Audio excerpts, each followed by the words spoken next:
Shalom. Senang sekali kita bisa bersama-sama untuk memuji dan menyembah Tuhan kami yang luar biasa. Amin. Pagi ini saya akan coba menyampaikan firman Tuhan dalam bahasa Indonesia, tapi karena bahasa saya nggak terlalu bagus, saya minta maaf. Saya akan campur dikit dengan bahasa Inggris, kalau saudara bisa ikut bersama-sama dengan saya. Saya sangat percaya bahwa gereja Tuhan itu diajar. Amin. Gak cukup gereja Tuhan dikasih makan ikan. Gereja Tuhan itu harus diajar memancing. Gak cukup gereja Tuhan didoain supaya sembuh. Gereja Tuhan harus diajar untuk cara mendapat penyembuhan. Gak cukup untuk gereja Tuhan didoain supaya diberkati. Lebih penting lagi, gereja Tuhan harus diajar untuk bisa mendapat berkat itu sendiri. Gak cukup gereja Tuhan dibangkitkan pagi ini. Tapi lebih penting lagi, gereja Tuhan diajar untuk membangkitkan dirinya sendiri. Amin. Sebab tugas seorang tua itu adalah untuk mendidik anak. Itu sampai anak itu bisa mandiri sendiri. Baru kita lepaskan anak ini ke dunia ini. Tugas kami di tempat ini adalah untuk mengajar, untuk mendidik, supaya saudara bisa mandiri dan dilepaskan ke dunia ini. Kemarin ada seorang anak muda tanya saya, dia lagi bangun hubungan dengan seorang laki. Tante, kira-kira laki ini dari Tuhan enggak ya? Jodoh saya enggak? Saya bilang, Anda udah tanya Tuhan belum? Tugas saya bukan untuk mendengar suara Tuhan untuk kamu, tapi tugas saya adalah untuk mengajar kamu supaya kamu mendengar suara Tuhan untuk dirimu sendiri. Itu namanya dewasa. Alkitab katakan supaya gerejaku sempurna, supaya gerejaku dewasa dan tidak kekurangan apa-apa pun. Beberapa minggu ini, dalam 1 bulan setengah ini, kita sudah banyak mendengar tentang trials.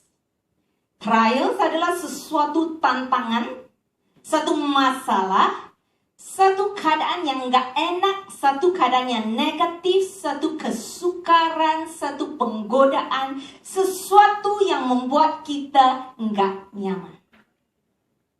Dan kita, bisa ditayangkan? Jadi kita udah banyak bicara tentang trials, dan topik kita dari pusat itu adalah dalam 3 bulan ini kita berbicara tentang overcoming atau mengatasi trials. Trials itu dalam bahasa Inggris, tapi saya terjemahan itu adalah satu tantangan, satu kesukaran, satu kesulitan, satu masalah, satu keadaan yang gak enak, satu problem atau satu keadaan yang negatif yang membuat kita nggak nyaman. Dan kita juga sudah menekankan di tempat ini bahwa right attitude plus right action equals victory. Tak cukup kita memiliki right attitude, tapi kita perlu right action, baru kita bisa mengalami kemenangan yang dijanjikan oleh Tuhan. Kita perlukan dua-duanya. Kalau kita nggak ada right attitude, kemungkinan besar juga right action itu tidak akan ada. Jadi startnya dengan right attitude, dan bulan yang lalu saya mengajak kami untuk melihat perkataan krisis yang dalam bahasa Cina itu adalah weiji. Masih ingat? Saya mendorong kita atau mengajak kami di tempat ini untuk melihat perkataan krisis daripada 2 perkataan itu. Jangan dilihat dari sisi wei-nya, yaitu wei-xian, yang merupakan danger atau bahaya atau sesuatu yang meruntuhkan, sesuatu yang mematikan, sesuatu yang menghancurkan. Tapi untuk melihat perkataan wei-ji itu dari perkataan yang kedua, yaitu perkataan ji, yaitu Hui, yaitu kesempatan. Dan saya memberi kita 4 kesempatan yang terkandung dalam setiap trial atau setiap keadaan yang gak enak dalam kehidupan kita yang kita hadapi setiap hari. 4 kesempatan itu adalah kesempatan untuk melihat mukjizat Tuhan. Yang kedua itu adalah kesempatan untuk menggunakan dan melatih iman kita. Yang ketiga adalah kesempatan untuk menunjukkan kepada diri kita dan Tuhan, kita sebenarnya diperbuat daripada bahan apa. Untuk Tuhan menguji kita dan promosi kita. Dan yang keempat, kesempatan untuk kita menggunakan dan develop, memperkembangkan karakter Yesus, yaitu buah roh dalam hidup kita. Kalau kita melihat weighty atau krisis atau masalah atau trial dari sisi T ini, itu akan bantu kita untuk memiliki right attitude. Karena cara kita memandang trial itu akan sangat menentukan attitude terhadap trial itu. Dan saya mengajak kita bulan yang lalu supaya kita melihat trials itu dari sisi jihui, dari sisi opportunity, dari sisi kesempatan. Supaya setiap trial yang kita hadapi, kita tidak lari, tapi kita berani katakan, ini kesempatan saya. Ini kesempatan saya untuk melihat mukjizat Tuhan. Ini kesempatan saya untuk tumbuh dalam karakter Yesus. Ini kesempatan saya untuk melatih iman saya. Ini kesempatan saya untuk menunjukkan kepada Tuhan, saya diperbuat daripada bahan apa? Saudaraku dengar, air yang panas itu bisa melembutkan wortel, tapi juga bisa mengeraskan telur. Air yang sama bisa melembutkan wortel, tapi juga bisa mengeraskan telur. Tantangan atau masalah atau trial yang sama bisa melembutkan hatimu atau bisa mengeraskan hatimu. Trial yang kita hadapi bisa membuat kita lebih baik atau lebih pahit. Trial yang kita hadapi itu bisa menarik kita lebih dekat kepada Tuhan atau menjauh kita daripada Tuhan. Itu tergantung kepada right attitude dan right action ini. Dengan cepat saya kasih kita 3 wrong attitude. Itu bukan semuanya, tapi saya hanya untuk jelaskan dikit. 3 wrong attitude yang kita miliki waktu menghadapi satu tantangan atau trial. Yang pertama, attitude yang salah atau sikap yang salah itu adalah menyalahkan Tuhan. Banyak daripada kita secara nggak sadar atau mungkin nggak berani katakan tapi dalam belakang pikiran kita, kalau kita menghadapi sesuatu yang nggak enak atau satu kekecewaan atau sesuatu yang not up to our expectation, at the back of our minds, di belakang pikiran saya, kita tanya, Tuhan kenapa? Tuhan kenapa izinkan ini terjadi? Kenapa Tuhan Anda berkuasa, Anda maha kuasa, kenapa sih nggak memberhentikan supaya hal itu terjadi dalam hidup saya? Ada? Karena kita tidak mengetahui. Karena tidak mengenal firman Allah.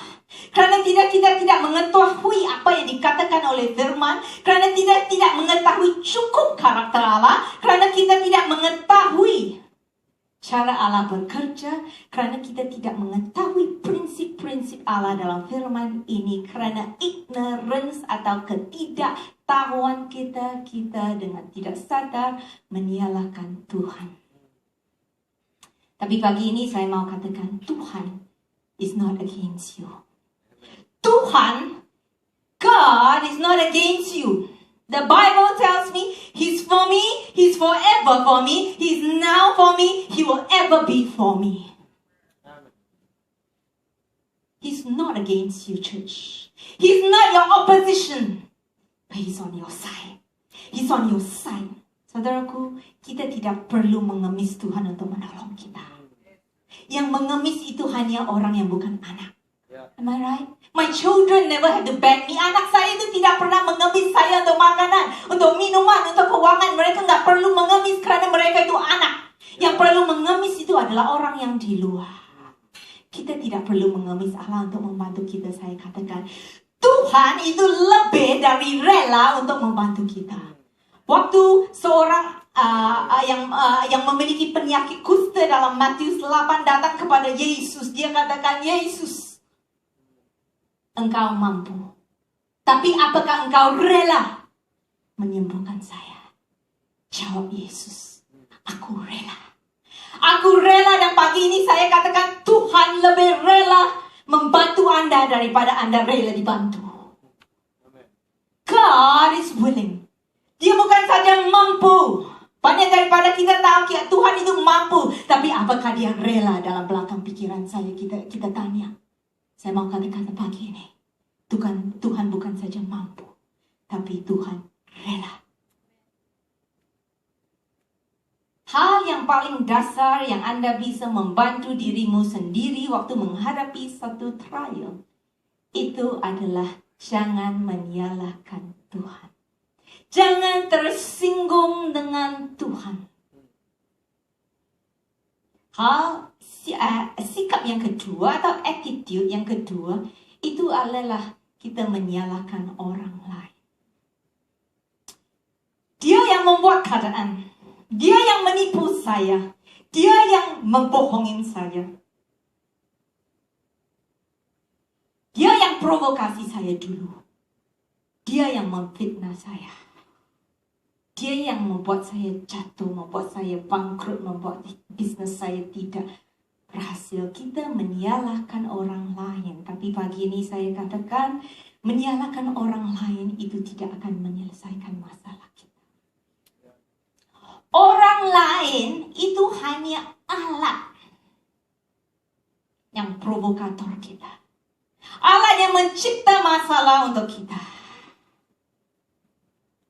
Saudaraku, kita tidak bisa menguasai atau mengkontrol apa orang lain lakukan kepada kita. Apakah mereka mau fitnah kita kah? Dusta kah? Bohongin kita kah? Kita nggak bisa mengkontrol. Kita nggak bisa menguasai, tapi yang kita bisa kontrol itu adalah sikap kita atau respon kita terhadap apa yang dilakukan kepada kita. Dan saya katakan tadi, bukan jenis masalah atau sebesar masalah yang menentukan kemenangan, tapi yang menentukan itu adalah right attitude plus right action. Jadi tidak peduli apa masalah orang lain mencipta untuk diri kita sendiri. Tidak peduli apa masalah sebesar apapun. Kemenangan itu tidak ditentukan oleh jenis masalah atau size-nya masalah, tapi kemenangan dalam satu trial ditentukan oleh sikap kita. Right attitude and right action. Yang ketiga, sikap yang salah dalam menghadapi satu trial itu adalah passivity. Sorry semua dalam bahasa Inggris kerana saya kurang pintar terjemahin. Passivity itu adalah sikap yang acuh. Sikap yang terserahlah Tuhan. Saya sudah berdoa, terserahlah. Mau sembuhkan saya sembuh. Mau campur tangan campur. Saya sudah berdoa kok, terserahlah Tuhan. Itu sikap pasif. Kalau Tuhan memang mau, dia bisa kok menyembuhkan saya. Kalau Tuhan memang mau, dia bisa kok selesaikan masalah saya dengan satu snap of the finger. Kalau Tuhan memang mau, dia bisa kok merubah suami saya. Judul daripada khotbah pagi ini adalah waktu dalam peperangan, pakailah senjatamu. Waktu dalam peperangan, pakailah senjatamu. Saudaraku, trials atau tantangan itu bukan waktu untuk kita melipat tangan, memikirkan dengan khawatir dan berdoa satu kali kemudian tidak lakukan apa-apa. Perkataan wait atau menunggu untuk Tuhan tidak memiliki arti yang pas. Kita hanya serahkan pada Tuhan dan kita menunggu. Itu sikap yang pasif. Terserahlah Tuhan. Mau juga bisa. Tapi enggak mau, saya terserah.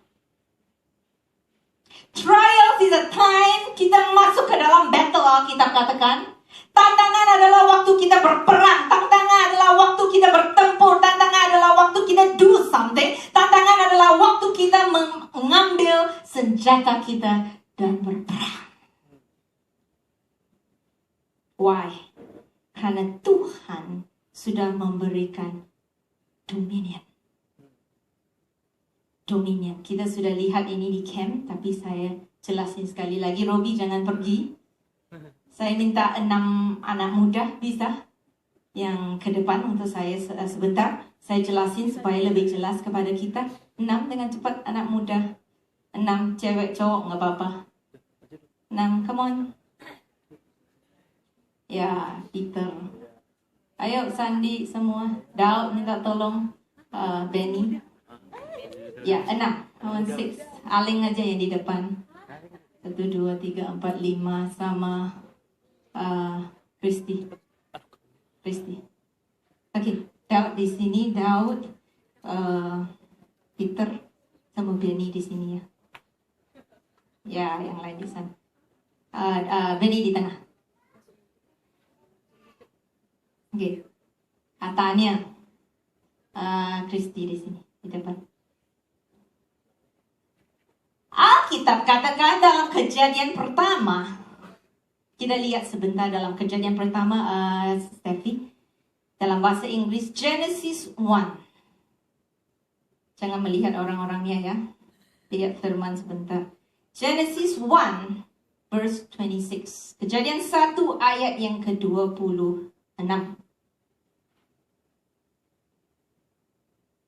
And God said, let us make man, mari kita buat manusia in our image, menurut segambar dan serupa kita, after our likeness. And let them have dominion over the fish of the sea, atas ikan-ikan di laut, and over the fowl of the air, and over the cattle, and over all the earth, and over every creeping thing that creepeth upon the earth. Perhatikan dalam ayat ini, God say, let us, itu jambak ya, plural itu apa? Jamak. The word used here is us. Kenapa? Karena Allah Bapa, Tuhan Yesus, Roh Kudus. Let us bertiga. Allah, sekali lagi, ini Allah Bapa. Ini siapa? Allah Bapa. Ini Tuhan Yesus. Ini Roh Kudus. Berkata let us. Tapi ayat kalimat baris yang ketiga dikatakan let them. Let us, let them. Kenapa? Waktu Allah menciptakan manusia, Kristi itu manusia. Jadi yang menciptakan dunia ini siapa? Allah Bapa, Yesus, Allah Roh Kudus. Yang memiliki dominion atas cakrawala dan seluruh isinya. Itu siapa? Allah Bapa. Ini dominion. Ini apa? Dominion. Kuasa. Kuasa atau dominion. Maka dia mencipta di tangan Allah Bapa. Dikatakan waktu mereka, yaitu bertiga, menciptakan manusia, Allah katakan jangan let us lagi. Let them. Dominion. Jadi Allah Bapa memberi dominion itu kepada manusia. Sekarang dominion di tangan siapa? Manusia. Apakah di tangan bertiga? Tak. Karena dari let us tukar ke let them. Nah, waktu manusia jatuh ke dalam dosa, ini iblis ya. This my nephew. Iblis. Waktu manusia jatuh ke dalam dosa, dia katakan secara tidak sadar, saya tidak mau dominion ini. Saya berikan dominion ini kepada bosku. Iblis. Jadi sekarang dominion di tangannya siapa? Di tangannya iblis. Tapi dengar baik-baik. Waktu Yesus datang ke dunia sebagai manusia, dia bukan bertiga lagi. Dia datang sebagai manusia. Sorry, you are not Yesus. You are Yesus. Dia datang ke dunia sebagai manusia. Apakah dilakukan oleh Yesus? Dia datang. Dia disalibkan tangan. Alkitab katakan, semua dosa. Tapi bukan saja dosa, anak buahnya, cucu cicitnya dosa. Itu disalibkan dan ditanggungkan oleh Yesus. Apakah cucu cicitnya dosa? Maut, sakit penyakit, kemiskinan, kesengsaraan, kegagalan, kesukaran, depresi, frustasi, ketakutan. Semua yang menjadi pekerjaan si iblis ditanggung oleh Yesus. Dan dikatakan dalam kitab Wahyu, hari yang dia waktu Yesus meninggal dan dikuburkan, dia masuk ke dalam neraka. Dia ambil dominion itu daripada si iblis. Dan dia kembalikan bukan kepada manusia, kepada manusia yang lahir baru. Nggak baik-baik? Yesus ambil dominion itu dan kembalikan kepada manusia, tapi bukan manusia sembarang, manusia yang sudah lahir baru. Sekarang ini bukan Adam lagi, ini manusia yang sudah lahir baru. Sekarang saya tanya, dominion di tangannya siapa? Orang yang lahir baru. Dia menjalani hidupnya setiap hari.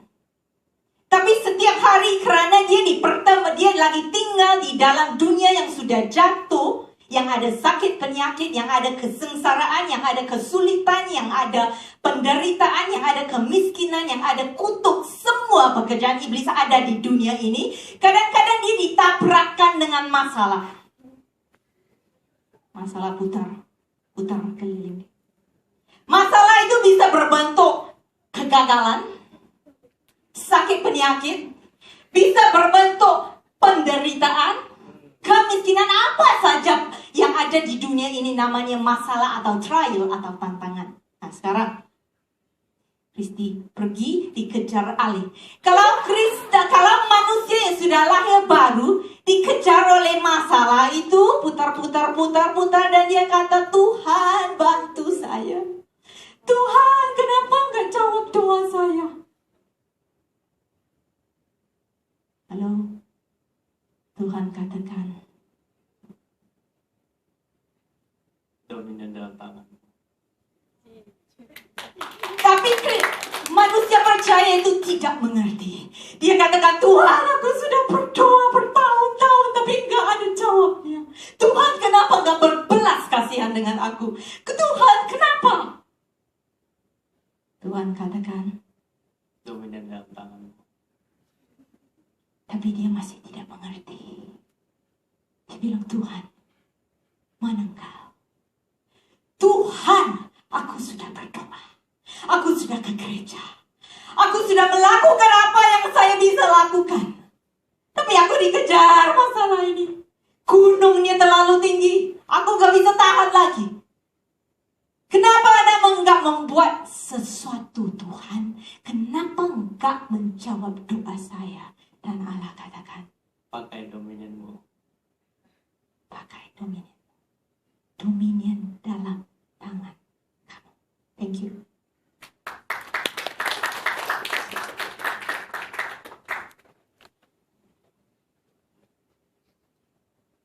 Allah bilang, let them have dominion, tapi over what? Kita kembali ke Genesis 1. Over segala sesuatu. The Bible says over all the earth. Perhatikan, dominion itu tidak dikasihkan atas cakrawala seluruhnya. Tapi dominion itu dikasih ke manusia hanya atas dunia. Hanya atas dunia. Dan segala isi yang ada di dalam dunia. Nah, saya katakan, Tuhan sudah memberikan dominion itu. Dan selamanya, dominion itu ada di tangan orang percaya. Dia tidak akan mengambil balik. Alkitab kata kalau Allah berfirman, itu jadi hukum. Kalau Allah berfirman, dia tidak menarik balik. Kalau Allah berfirman, dia tidak akan ralat. Oh, sorry, salah tadi. Tidak. Kalau dia sudah ngomong, itu tetap selama-lamanya. Itu menjadi hukum karena kata-kata yang keluar. Let them have dominion.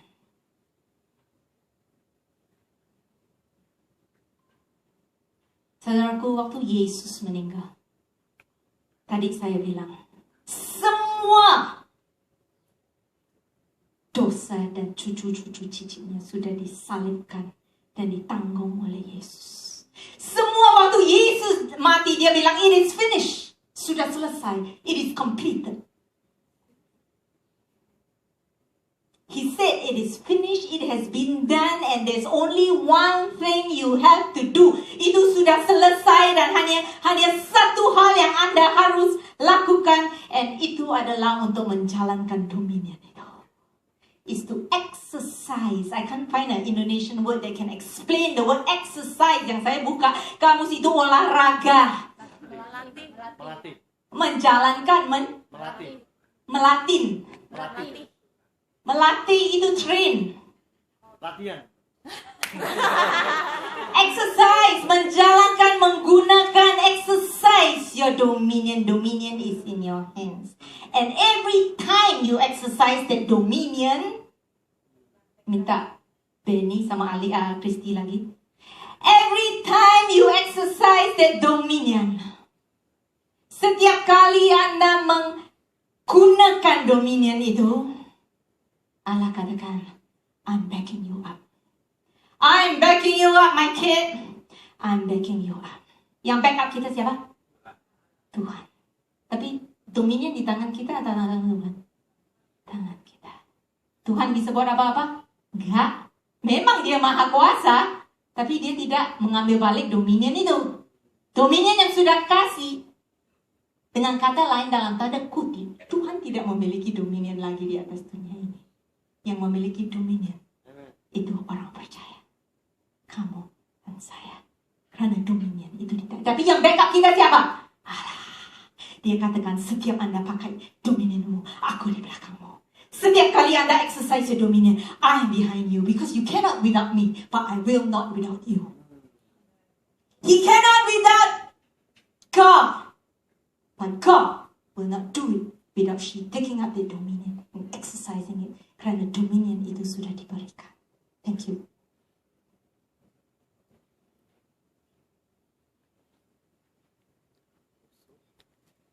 Saudaraku, waktu Musa membawa orang Israel keluar daripada Mesir, mereka menghadapi tanah Laut Merah.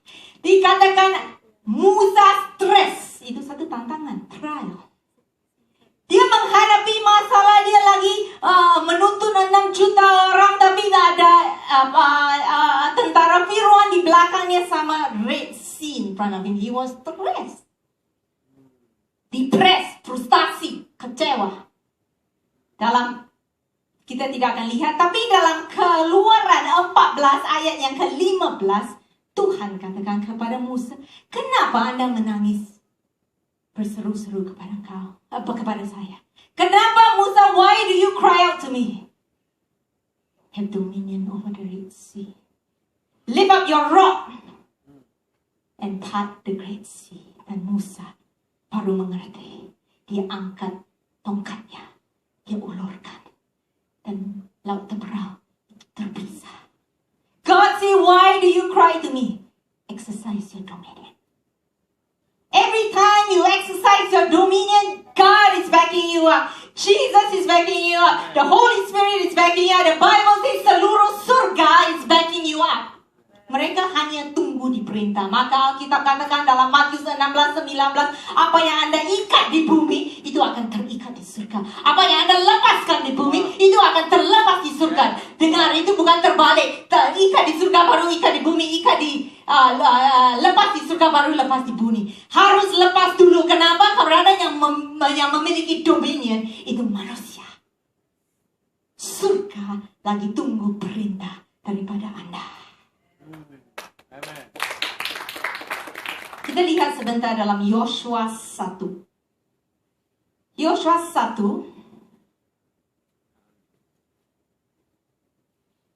waktu Musa meninggal dan anak dan orang Israel belum masuk ke tanah perjanjian seperti yang dijanjikan oleh Allah. Kata Allah kepada Yosua dalam ayat yang ketiga. Yosua 1 ayat yang ketiga. Setiap tempat yang akan diinjak oleh telapak kakimu, ku berikan kepadamu. In Indonesia it's not very clear, tapi in Inggris dikatakan setiap tempat yang akan diinjak oleh telapak kakimu telah ku berikan kepadamu. Jadi sudah ada belum?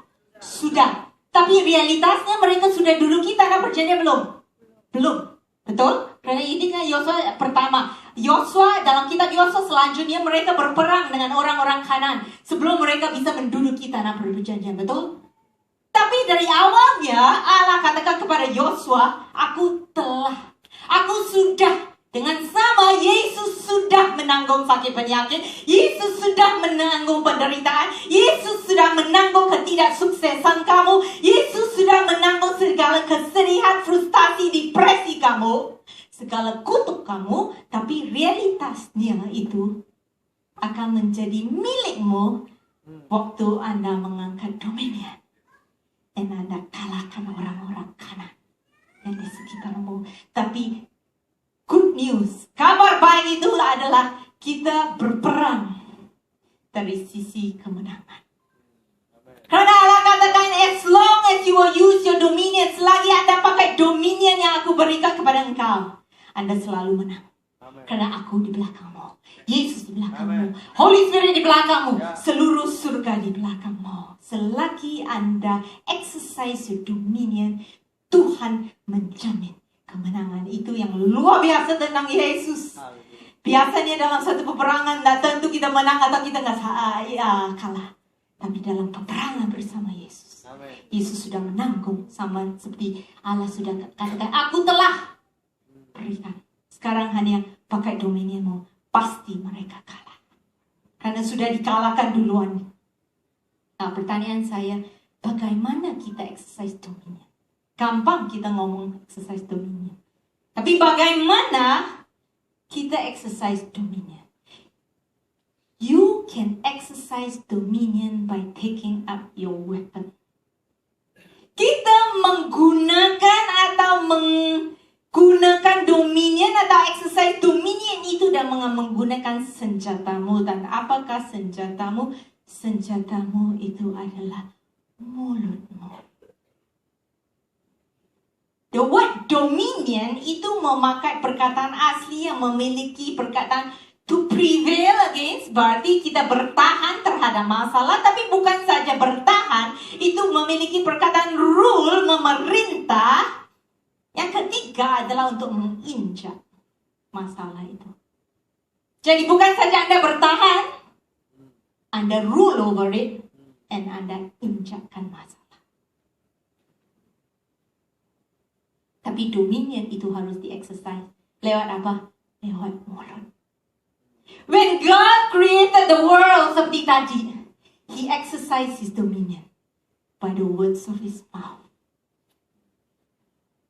When Jesus, waktu Yesus ada di dunia ini sebagai seorang manusia, Dia exercise dominionnya atas sakit penyakit, atas iblis, atas segala sesuatu yang menantang Dia lewat mulutnya. Alkitab katakan, God spoke. In Injil katakan, Jesus said. He said to the fig tree, He said to the demons, He said to the sickness, He said to the dead boy, He said to the dead girl. He said. Dan untuk katakan itu perlu mulut.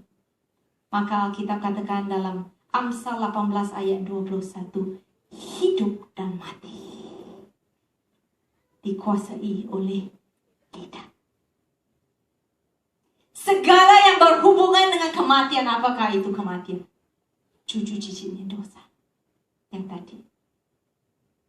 Sakit penyakit, kesukaran, kesengsaraan, kutuk, penderitaan, kegagalan, kemiskinan. Itu adalah cucu cicitnya dosa dan cucu cicitnya kematian. Jadi Alkitab waktu bilang death and life, kematian dan kehidupan itu adalah dikuasai oleh lidahmu. Berarti sakit penyakit, penyembuhan itu dikuasai oleh lidahmu. Kemiskinan dan penyediaan. Saya nggak suka pakai perkataan makmur karena orang kadang-kadang salah mengerti. Kemiskinan dan penyediaan itu ada di kuasa lidahmu. Kekalahan yaitu cucu cicitnya kematian. Dan kemenangan yaitu cucu cicitnya kehidupan. Itu ada dikuasai oleh lidahmu. Kegagalan dan kesuksesan dalam kehidupan ini juga dikuasai oleh lidahmu.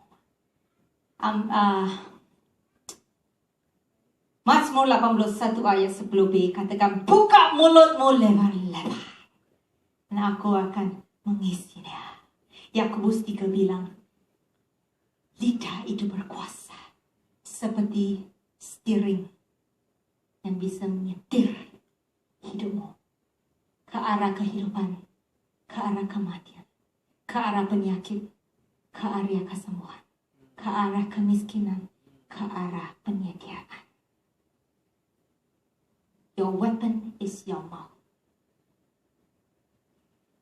Sekali lagi saya tekankan, tapi saya harus jelaskan, mulut itu adalah senjata kita. Tapi bukan senjata melawan orang. Bukan senjata untuk mengkritik orang. Bukan senjata untuk mengutuki orang. Bukan senjata untuk mengeluh. Bukan senjata untuk memarahin orang dan mencela orang. Tapi mulutmu adalah senjata dalam tantanganmu menurut firman Tuhan. Basisnya, dasarnya harus firman Tuhan. 4 hal yang Anda harus bicara waktu menghadapi tantangan. 4 things dengan cepat. 4 hal yang harus katakan kepada, atau sorry my Indonesian is not good, but 4 things that you need to speak to when you are facing trials. Number 1, dengan cepat you have to bicara kepada Tuhan. Saya tidak akan banyak bicara tentang hal ini karena sudah banyak dibicarakan. You have to speak to God. Alkitab katakan, karena dominion sudah dikasihkan kepada manusia, sekarang Allah nggak punya akses legal ke dalam dunia ini. Maka kita harus berdoa. Karena kenapa? Karena doa itu memberi akses. Itu mengundang Tuhan. Katakan, Tuhan aku nggak bisa. Tolong campur tangan. Tuhan tidak akan campur tangan kecuali ada manusia yang minta dia campur tangan. Oke? Yang kedua, dengan cepat saya tidak akan bicara. Bukan. Bicara kepada Tuhan juga sebelum waktu kita bicara kepada Tuhan, Alkitab katakan, ingatkan Tuhan tentang covenant-Nya. Ingatkan Tuhan bilang, Tuhan kita kasih izin kita. Ingatkan saya akan firman-Ku. Maka katakan kepada Tuhan, Tuhan, ingat Anda adalah pertolonganku. Anda adalah kota bentengku. Anda adalah gembalaku. Ingat Tuhan, aku bersamamu. Aku dalam satu perjanjian, satu covenant. Ingat Tuhan. Jadi campur tangan Tuhan. That's how you pray. You bring God to remembrance of His covenant with you. Waktu berdoa juga apa? Berdoa untuk hikmat memecahkan masalah. Berdoa untuk guidance pimpinan. Itu bicara dengan Tuhan. Satu caranya itu adalah doa. Kedua caranya itu adalah dengan praise, pujian. Suami saya sudah bicara tentang hal itu. Alkitab katakan, waktu mereka memuji, mereka melihat penghadangan musuh-musuhnya. Waktu mereka memuji Tuhan, mereka melihat kelepasan. Waktu mereka membuka mulut untuk menaikkan pujian kepada Tuhan, belenggu-belenggu dipatahkan. Waktu mereka memuji Tuhan, roh-roh jahat diusirkan. Kenapa? Karena waktu Anda menaikkan pujian kepada Tuhan, itu memberi akses kepada Tuhan untuk bekerja. Saya lihat sebentar dengan cepat supaya membantu kalian dalam Mazmur 29. Itu ada satu Mazmur yang sangat bagus tentang hasil daripada pujian. Bisa dengan cepat. Mazmur 29.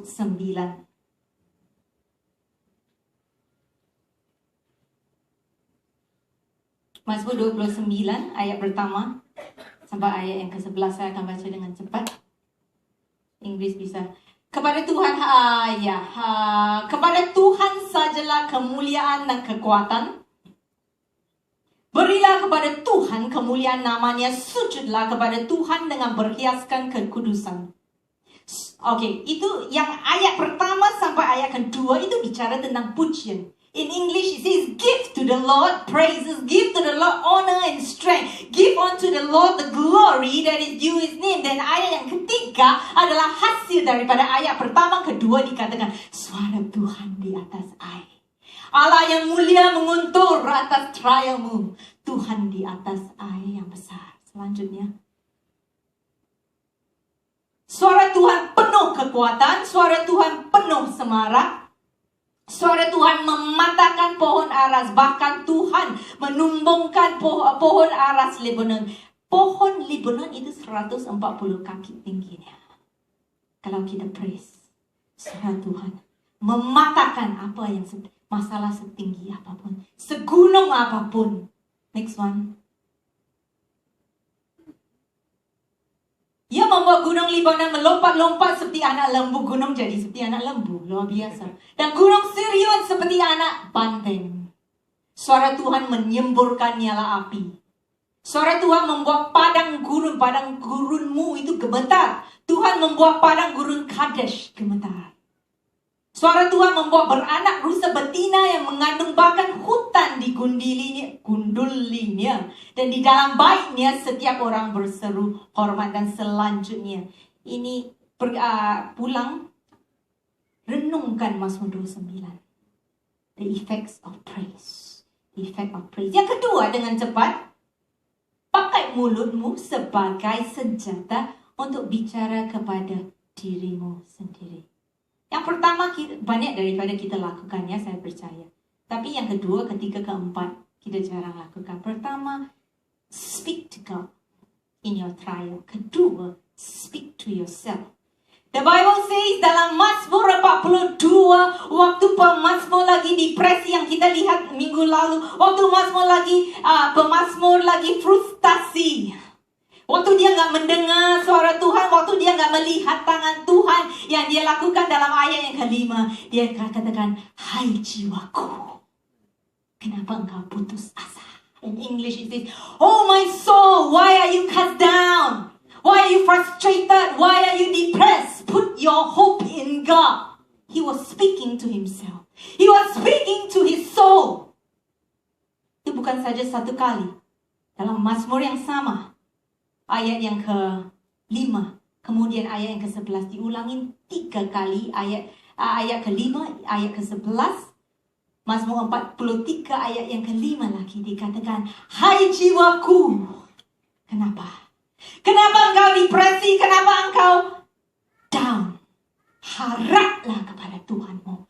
Haraplah kepada Tuhanmu. Dia membangkitkan diri sendiri dengan berbicara kepada jiwanya. Dalam Mazmur 103, Daud pemazmur, waktu dia dikepung oleh musuhnya, waktu dia lagi dalam gua Adulam, waktu dikejar oleh Saul, Daud itu kecewa. Daud itu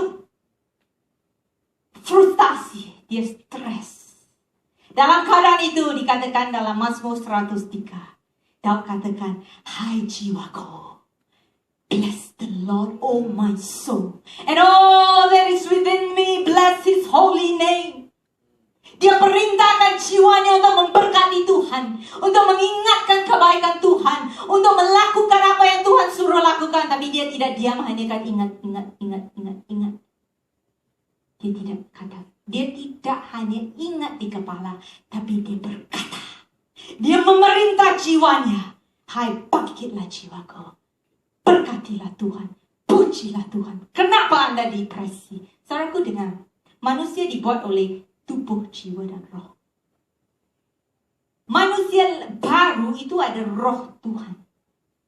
Kalau jiwamu tidak diperintah, jiwamu itu how do you say incline? Jiwamu itu cenderung dikuasai oleh tubuhmu. Karena selama ini kita tumbuh besar. Apa yang dikatakan oleh panca indera? mata, telinga, rasa, cium, itu akan memberi signal kepada pikiran kita, jiwa kita. Kalau waktu Anda menghadapi trial, Anda akan menghadapi kesengsaraan, kesulitan. Saya tidak sembuh ya. Saya lagi menuju kematian. Kalau Anda tidak bicara, kalau suara rohmu itu tidak kedengaran oleh jiwamu, jiwamu itu akan ikut tubuhmu. Maka pemazmur, katakan dengan suara yang keras, hai jiwaku, jangan kecewa. Hai jiwaku, jangan frustasi. Sering saya bilang, hai Temipoa, don't be depressed. Get up, get up. Praise God. Gimana kalau saya nggak kepingin memuji? Lakukan juga. Buka mulutmu. Katakan kepada jiwamu. Yang kedua, Anda harus take dominion over your soul ya, pertama. Yang kedua, bicara kepada dirimu sendiri firman Tuhan. Itu adalah selalu dihotbahin oleh suami saya. Confession, confession, confession. Perkataan Indonesia itu pengakuan iman, tapi pengakuan di sana kurang jelas, bukan pengakuan dosa ya. Itu sebenarnya dalam Alkitab confession atau pengakuan itu adalah deklarasi. Deklarasi firman-Mu supaya jiwamu, firman Tuhan supaya jiwamu bisa mendengar firman Tuhan. Yoel 3 ayat ke-10 dikatakan, dia yang lemah katakan. The Bible says, let the weak say. The Bible says, let the weak believe. The Bible says, let the weak pray. But the Bible says, let the weak say. Perhatikan baik-baik. Let the trouble yang bermasalah katakan, Tuhan itulah penolongku, kota bentengku, my refuge, my strength, my present help in time of trouble. Dia yang sakit, katakan, aku sembuh oleh pilu-pilunya. Dia yang takut, katakan, aku tidak takut apapun, karena Tuhan tidak memberi saya roh ketakutan, tapi damai sejahtera, ketertiban.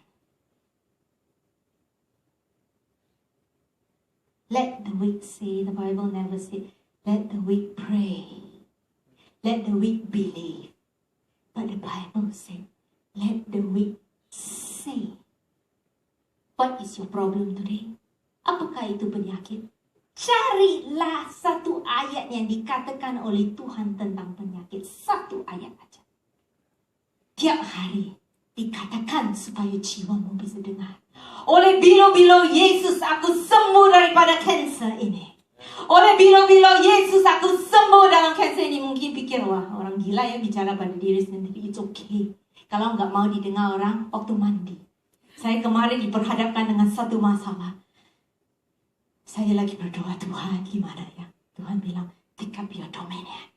Take up your dominion. Gimana ya? Gak biasa bicara. Oh, I begin to do it. I begin to open my mouth. I begin, waktu saya mandi. Saya bilang, saya mulai katakan. Saya mulai katakan. Saya mulai katakan. Kalau Anda gak cukup penyediaannya, katakan. Tuhan menyediakan segala sesuatu yang saya butuhkan menurut kekayaannya dan kemuliaannya dalam Kristus Yesus. Dan saya katakan, what are you doing? Setiap Anda katakan, you are building faith in you. Because the Bible says, Roma 10:17, iman itu datang dan datang akan pendengaran Tuhan. Setiap kali Anda katakan, Anda mendengar. Setiap kali Anda katakan, Anda mendengar. Setiap kali Anda katakan, Anda mendengar sampai iman itu timbul dan Anda bisa menerima mukjizatmu daripada Tuhan. Saudaraku, dengar, gak cukup kita percaya dalam hati.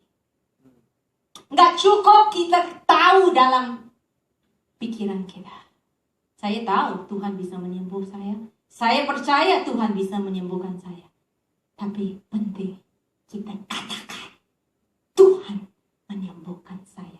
Nah, saya mau jelaskan di sini penting sekali karena kadang-kadang message pengakuan iman ini dibawa di luar jalur.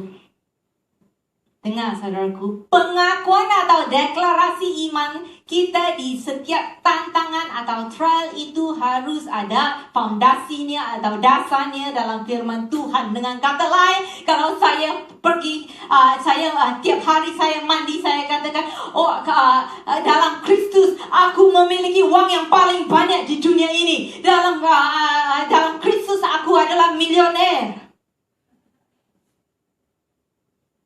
Memang Tuhan menyediakan, tapi Tuhan tak menjanjikan Anda milioner.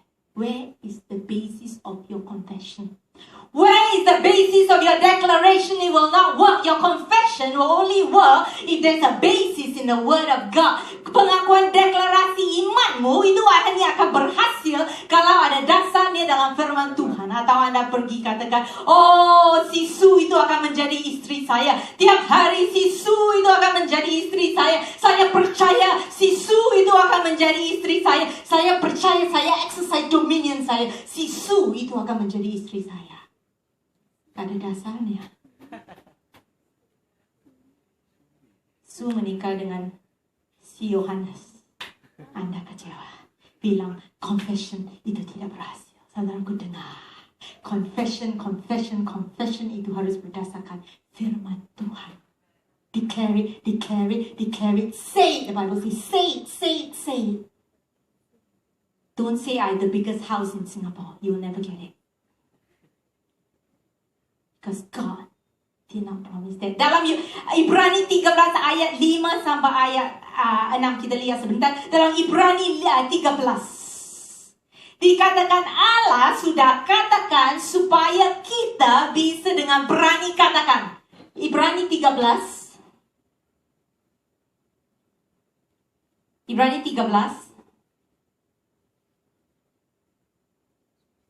ayat yang kelima dan keenam dikatakan Allah sudah mengatakan supaya kita bisa dengan berani. Janganlah kamu menjadi hamba uang dan cukupkanlah dirimu kerana Allah telah berfirman, aku sekali-kali tidak akan membiarkan engkau dan aku sekali-kali tidak akan meninggalkan engkau. Ayat ke-6. Sebab itu dengan yakin kita dapat berkata. Kalau kita garis bawah dua ayat ini, Allah telah mengatakan supaya kita bisa dengan berani mengatakan. Perkataan confession atau deklarasi iman sebenarnya itu bukan ngomong apa aja. Itu adalah agreeing with what God said and saying what God said. Itu setuju dengan apa yang Tuhan katakan dan mengatakan itu apa yang Tuhan katakan. Tuhan katakan aku sembuh oleh bilo-bilo Yesus. Tuhan katakan aku lebih dari pemenang dalam Kristus Yesus. Firman Allah katakan Tuhan menyediakan segala kebutuhan saya dalam Yesus Kristus. Firman Allah, Tuhan Allah katakan segala sesuatu yang dibuat oleh tangan ini berhasil karena Tuhan yang memberkati tangan ini. Katakan yang juga jadi perkataan speak to yourself.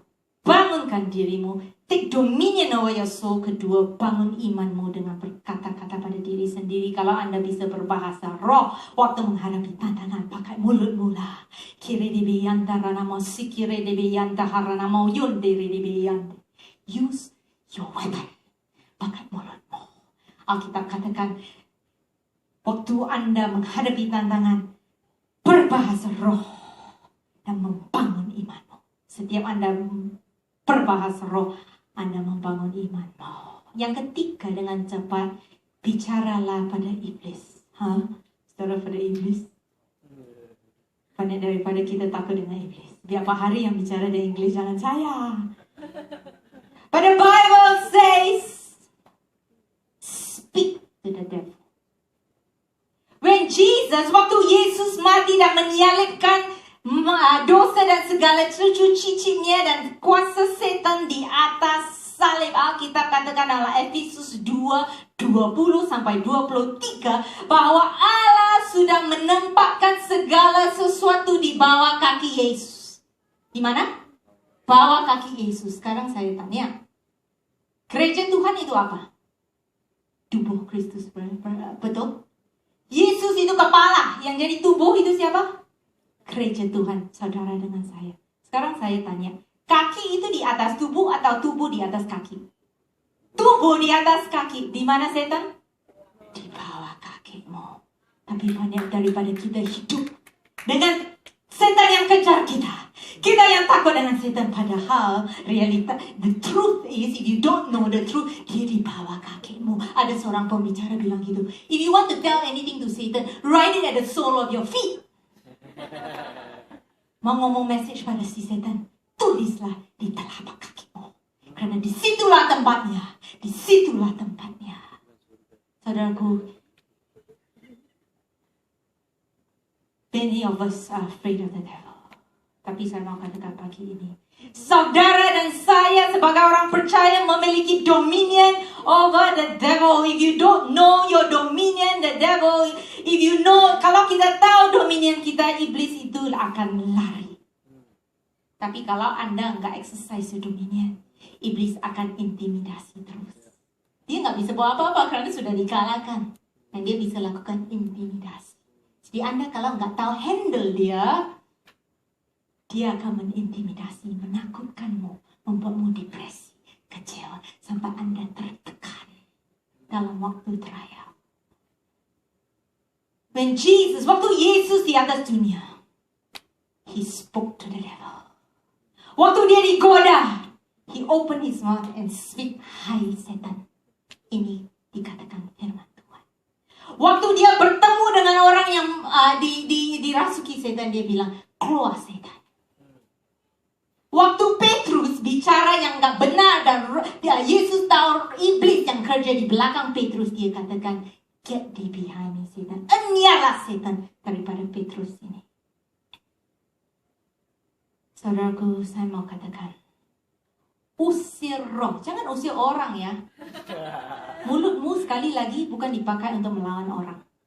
Tapi usir roh yang bekerja di belakang orang itu. Kalau suamimu pukul-pukul, tidak usah pukul balik. Berdoa. Usir, katakan kepada iblis, "Hai iblis, dengar aku. Aku punya otoritas kerana dominion itu di tanganku. Dengar, Anda di bawah telapak kakimu. Ku ambil. Enialah daripada suamiku. Enialah setiap kuasa gelap yang bekerja dalam hidupnya. Roh kekerasan. Roh memukul. Keluar. You take authority. Jangan, Tuhan, jangan suami saya memukul saya lagi. Suami saya keras lagi. Take your dominion. Bicara kepada iblis. Bukan saja bicara kepada iblis, tapi usir dia. Katakan, "Hai iblis, take your hands off my child. Take your hands off my family. Take your hands off my husband. Take your junk away, iblis. Dengar, aku datang kepada engkau dalam nama Yesus." Eniat.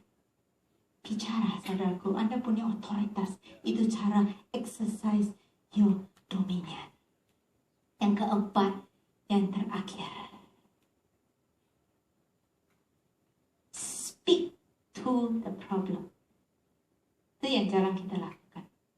Yang kita lakukan, speak to God. Speak to yourself. Speak to the devil. Speak to the problem. Satu hari, ada seorang ibu yang berumur sekitar 38 tahun. Datang kepada seorang pendeta, namanya cukup terkenal, Novel Hayes. Habis khotbah, Novel Hayes sudah adalah seorang pengkhotbah iman. Dia suka bicara tentang iman, tentang pengakuan iman, tentang kesembuhan. Satu hari, habis khotbah, dia tengah-tengah lagi jalan, ibu ini stop dia dengan keras. "Pak Hayes," dia bilang. "Ya, kenapa, Bu?" "Saya tidak percaya apa yang kamu katakan. Sedikit pun saya tidak percaya. Itu semua ngomong kosong." Terus Pak Hayes lihat ibu ini. "Kamu nggak percaya Alkitab?" "Oh, saya percaya Alkitab. Masa saya nggak percaya Alkitab?" "Berarti tadi yang saya ngomong itu nggak dalam Alkitab?" Ibu itu nggak bisa jawab. Terus dia bilang, "Kalau ada sesuatu yang saya sudah ngajar yang nggak terkandung dalam Alkitab, silakan ibu kasih tahu saya." Saya nggak tahu. Saya nggak tahu apa yang nggak dalam firman Tuhan. Tapi yang saya tahu, Kamu bicara itu ngomong kosong. Kenapa, Bu? Suami saya baru meninggal. 41 tahun meninggal dari kanker. Dia percaya. Dia percaya. Dia orang percaya. Dia berdoa. Dia percaya tiap hari Tuhan akan menyembuhkan dia. Orang lain percaya. Tetangganya percaya. Keluarga kami percaya. Semua doain dia. Tapi dia meninggal oleh kanker. Apa yang kamu ngomong, Pak Hes? Itu ngomong kosong. Pak Hes itu nggak tahu jawab apa. Tiba-tiba, saya suka tiba-tiba. Roh Kudus itu setia. Roh Kudus bicara, tanya ibu ini. Apakah dia pernah dengar suaminya ngobrol-ngobrol sama kanker ini? Dia tanya, Bu, pernah nggak dengar suamimu ngobrol-ngobrol sama kanker ini? Ibu dia kaget, hah? Ngobrol sama kanker? Iya, suamimu pernah bicara dengan kanker enggak? Tidak pernah. Saudaraku, dengar. Tidak cukup kita berbicara kepada Allah about the problem. Banyak kita bicara tentang masalah itu. Tapi hari ini, saya mau katakan, perlu kita bicara kepada masalah itu. Dan cukup kita bicara tentang masalah itu kepada Tuhan. Tapi kita harus speak to. Don't speak about. Don't speak about. Speak to. The Bible says speak to. Markus kita lihat 11. Markus 11. Markus 11. Ayat 22 dan 23. Bahasa Inggris deh, bisa. Atau bahasa Indo nggak apa-apa. Yesus menjawab mereka, and Jesus answering said unto them, have the faith of God. Bukan have faith in God, have the faith of God. What is the faith of God? Selanjutnya.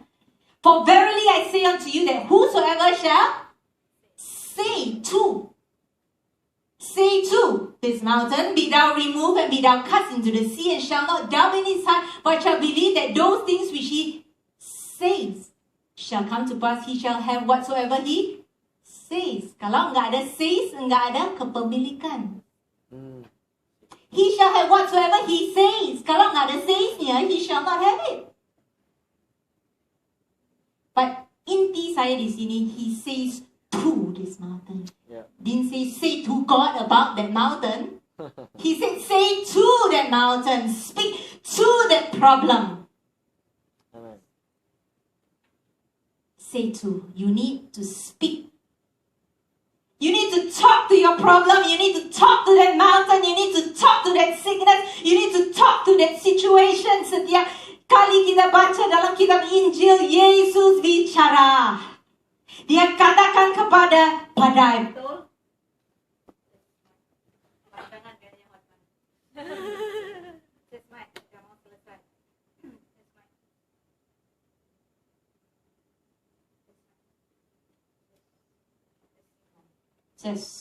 Yesus bicara kepada badai. Tenanglah. Dengar badai. Tenanglah. Peace is still. Yesus bicara kepada tangan yang bengkok. Tangan, jadilah lurus. Yesus bicara kepada anak laki yang mati. Tubuh, bangkitlah. Yesus bicara kepada anak Jairus yang meninggal. Talita kumi. I say to you, arise. Who was he speaking to? He was speaking to the body. He was speaking to the hand. He was speaking to the storm. He was not speaking to God. He was speaking to the problem. He said, dia juga katakan pada kusta. Tangan, kulit, sembuh. He speak. He spoke. He spoke. You want your miracle? You speak. Yeah. Speak. Speak to that cancer. Cancer, dengar suaraku dan dengar baik-baik. Anda nggak memiliki kuasa atau tempat di tubuhku. Aku perintahkan engkau kering dari akar-akarmu sekarang dalam tubuhku. Jangan muncul sekali-sekali lagi. Dengar Cancer. Dengar suaraku. Dengar suaraku. Karena aku bicara kepada engkau dalam nama Yesus. Speak. Speak. Speak to your fear. Dengar. Hai roh ketakutan. Dengar suaraku. Anda akan memiliki tempat di pikiran saya. Hanya. Karena aku mengusir engkau dalam nama Yesus. Bicaralah. Bicaralah. Bicaralah. Saudaraku, setiap kali Yesus katakan, Anda bisa baca dalam kitab Injil. He said, he spoke to, and every time he spoke, setiap kali dia katakan, semua harus taat kepada dia. Mungkin saudara bilang, Yesus kan Tuhan. Saudaraku, waktu Yesus di bumi, dia nggak ada ketuhanannya. Dia melepaskan Alkitab kan segala ketuhanannya. Dia nggak ada kuasa. Yang dia ada, dominion. Yang Anda dan saya miliki yang sama. All he had was that dominion. But he knew how to use that dominion. He spoke. And they obeyed him. You need to speak. And they will obey you. Dalam nama Yesus. Kita lihat ayat terakhir Ezekiel. Bukan ayat yang the second last, not the last. Ezekiel 37. Mungkin nggak ada waktu, tapi baca sendiri. Ayat Ezekiel 37 ayat 1 sampai ayat 10. Satu hari Allah bawa Nabi Ezekiel ke satu lembah. Lembah itu diperlihatkan dengan banyak tulang-tulang. Allah tanya Ezekiel, kamu lihat apa? Dia bilang, aku lihat Tuhan tulang-tulang yang sudah kering, yang nggak ada nyawa, yang nggak ada life, yang nggak kering banget. If you read, nggak punya flesh dia, nggak punya muscle dia, nggak punya apa-apa. Though you're dead, a dead situation. Kan Allah katakan kepada Ezekiel, mereka bisa hidup nggak? Ezekiel bilang, Tuhan Anda yang tahu. Tuhan katakan pada Ezekiel, bicaralah pada tulang-tulang kering ini. Say to these bones, live. Listen bones, live in Jesus' name. Live in Jesus' name. And dikatakan dalam ayat ke-10, itu tulang-tulang yang tadinya kering mulai kerak, mulai ada daging-daging yang muncul dan menjadi satu rombongan yang begitu hebat. God told, it's not God speak. God told Ezekiel, you must speak. When you speak, the bone comes alive. Saya katakan hari ini, kita diperhadapkan dengan apa? Dengan ketakutan, dengan depresi, dengan kekurangan, dengan kemiskinan, dengan sakit penyakit, apa saja yang jadi cucu cicitnya dosa dan kematian. Saya katakan, bicara. Say to it in Jesus' name. Tadi Pastor Novel Hayes yang saya cerita, itu dia cerita. Anaknya yang kecil, itu tumbuh dengan, apa namanya, Inggris pakai katakan growth, kayak bisul. 47 bisul dihitung di seluruh badannya. Dia bilang, tangan anak saya itu tangan yang paling jelek.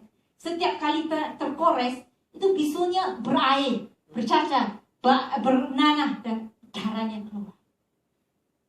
Selama 3 tahun Novel Days berdoa, Tuhan sembuhkan anak ini. Tuhan sembuhkan anak ini. Tuhan sembuhkan anak ini. Habis 3 tahun rahang dia capek berdoa. Dia mau cari tahu, Tuhan, aku sudah berdoa, masa begitu lama diambil untuk menjawab doa saya. Dia mulai mencari. Dia mencari Tuhan dan mencari kenapa doa saya nggak dijawab. Kalau doamu nggak dijawab, jangan kita tanya Tuhan. Pasti ada jawabannya. Jangan salahkan Tuhan juga. Karena Tuhan di pihakmu. Tanya Tuhan kenapa. Nah, Noah ini cinta Tuhan. Jadi dia mencari tahu, Tuhan kenapa. Habis beberapa bulan, ada suara Tuhan yang bicara kepadanya. Suara dia kaget. Karena suara nggak bilang, anakku terus berdoa. Terus bertekun. Jangan give up. Berdoa berdoa dan berdoa. Suara itu hanya berkata, hai anakku, berapa lama Anda akan toleransi dengan bisu-bisu ini di tubuh anakmu? Dia kaget. Hah? Tuhan hanya bilang, berapa lama Anda akan toleransi? Dia bangun dan Allah katakan, kutukilah setiap daripada bisu itu di akar. Dia akan mendengar suaramu karena Anda berbicara dalam nama Yesus. Sama seperti aku berbicara kepada pohon fig tree, pohon kurma, dan dia mengering dan mati. Bisu-bisu di kulit anakmu itu akan mengering dan akan drop off kalau Anda bicara kepada bisu itu. Hai bisu, dengar. Hai kulit anakku, dengar.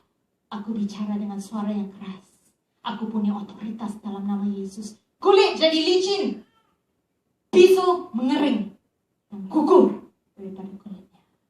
Dia lakukan.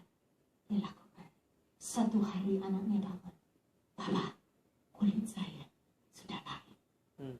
Saya mau katakan, yang tahu anak saya Chloe dari kecil punya eczema, tapi bukan eczema yang biasa, eczema yang sangat severe. Sampai banyak orang katakan, kenapa nggak coba ini? Kenapa nggak coba itu? Kenapa nggak coba itu? Dan saya terima kasih kepada setiap jemaat yang sangat berokeh untuk Chloe ini. Kalau pernah lihat tangannya itu tebal kayak kulitnya orang tua. Anak kecil. Setiap malam garuk sampai umur 6 tahun saya masih tidur sama dia. Karena tengah malam dia garuk, saya kasihan, saya akan garuk untuk dia supaya dia tidur. Bertahun-tahun, apakah saya berdoa? Iya, saya berdoa. Saya berdoa, saya bilang, Tuhan sembuhkan kulitnya Chloe. Kasihan dong Tuhan. Bukan Tuhan gak kasihan. Tuhan sangat kasihan. Tapi I have to take my dominion. Sampai satu hari, suami saya bicara tentang pengakuan iman. Saudaraku, saya istrinya. Saya dengar terus tentang pengakuan iman. Saya gak pernah praktikkan. Saya dengar. Satu hari, sesuatu muncul dalam hati saya. Bicaralah pada eczema itu. Saya bicara. Saya mulai bicara. Pertama saya katakan kepada Chloe dulu. By the stripes of Jesus. Oleh bilo-bilo Yesus, kulitmu sembuh. Oleh bilo-bilo Yesus kulitmu, setiap malam sebelum dia tidur, saya akan bicara. Saya sudah coba sabun apapun, vitamin apapun, krim apapun. Tak berhasil. Saya mulai coba, Tuhan, nothing wrong trying. I tried everything. Tiap malam. Dan suami saya nggak tahu. Tapi tanya Chloe. Saya sama Chloe. Oleh bilo-bilo Yesus, kulitmu sembuh. Bukan saja itu. Saya bicara kepada Chloe. Rohnya Chloe, jiwanya Chloe. Tapi saya juga bicara. Hai eczema, dengar suaraku. Kering dari akar-akarmu. Dan lepas daripada kulit anakmu. Anakku. Anda nggak mau memiliki tempat di tubuh ini. Karena tubuh ini miliknya Yesus. Anda nggak memiliki tempat. Saudaraku, mungkin ada yang bilang karena Chloe itu dengan pertumbuhan itu akan hilang sendiri. Dan juga Tuhan mimpin kami untuk membeli air yang alkaline untuk diminum, acid untuk rendam. Tapi saya mau katakan, itu semuanya ekstra. Saya sangat percaya. Waktu saya katakan, bukan saja katakan untuk jiwa Chloe, tapi saya katakan kepada eczema. Hari ini, lihat kulitnya. Hari ini, lihat kulitnya. Banyak orang tanya saya, kok sudah mulus, kok sudah licin, kok sudah bagus. Satu, bicara, katakan. Jangan sekadar berdoa, tapi katakan. Saudaraku, ada gunung-gunung dalam hidupmu, ada problem-problem dalam hidupmu yang hanya akan respon kepada suaramu, yang tidak akan respon kepada suara saya, yang tidak akan respon kepada suara Pak Hari, yang tidak akan respon kepada suara orang lain, tapi yang hanya akan respon kepada suara. Jadi stop minta orang lain berdoa.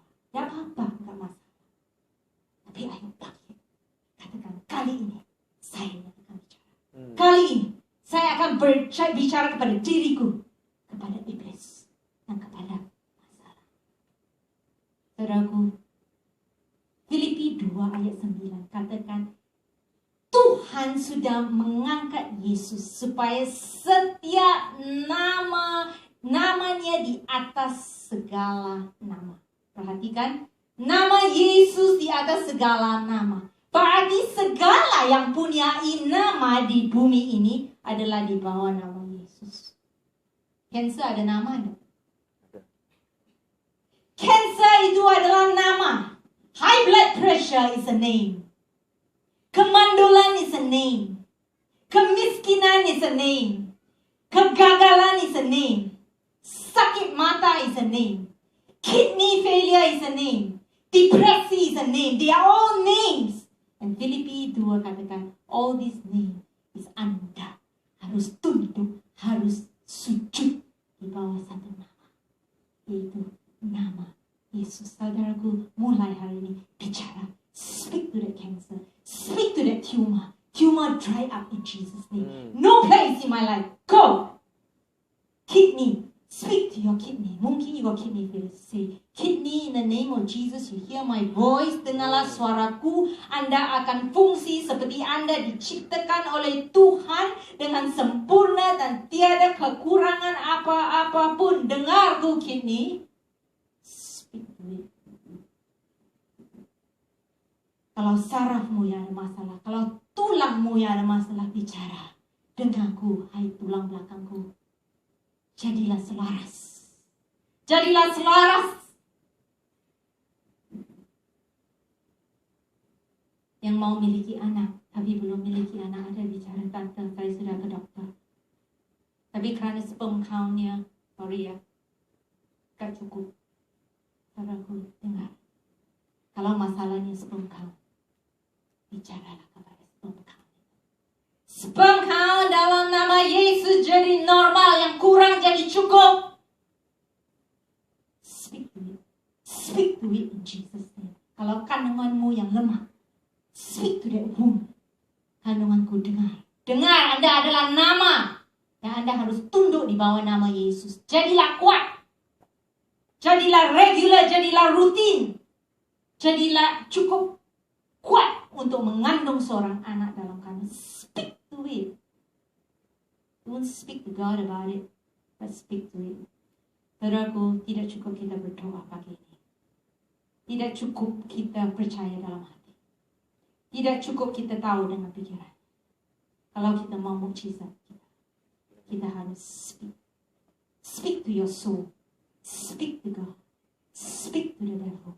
Speak to the mountain. Saya akhiri dengan Yesaya 59. Yesaya 59 ayat 21. Yesaya 59 ayat 21. Adapun aku, kataku Tuhan, inilah perjanjianku dengan mereka, firman Tuhan. Rohku yang menghinggapi engkau dan firmanku yang kutaruh dalam mulutmu. Tidak akan meninggalkan mulutmu. Dan mulut keturunanmu.